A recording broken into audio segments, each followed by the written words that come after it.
পাচার করার আগেই ডিস্ট্রিক্ট এনফোর্সমেন্ট ব্রাঞ্চের হাতে ধরা পড়ল ২৬টি গরুসহ ৫ জন পাচারকারী।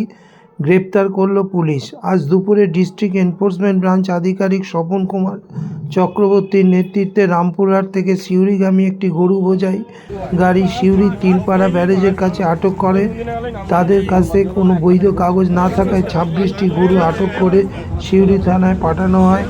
গরুগুলো কোথায় কী উদ্দেশ্যে যাচ্ছিল তার তদন্ত শুরু করেছে সিউড়ি থানার পুলিশ।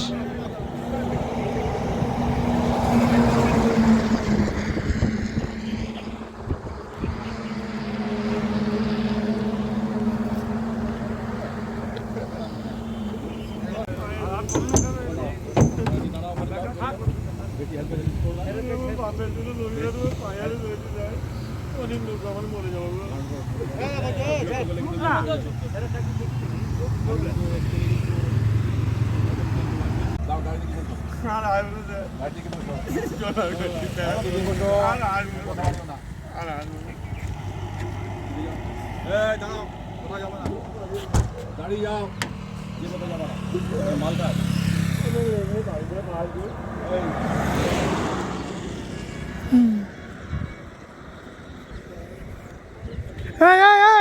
তোমরা পালাচ্ছ কেন?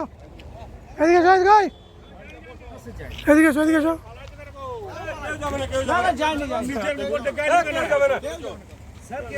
নিজের বিপদ ডেকে নিয়ে এসো।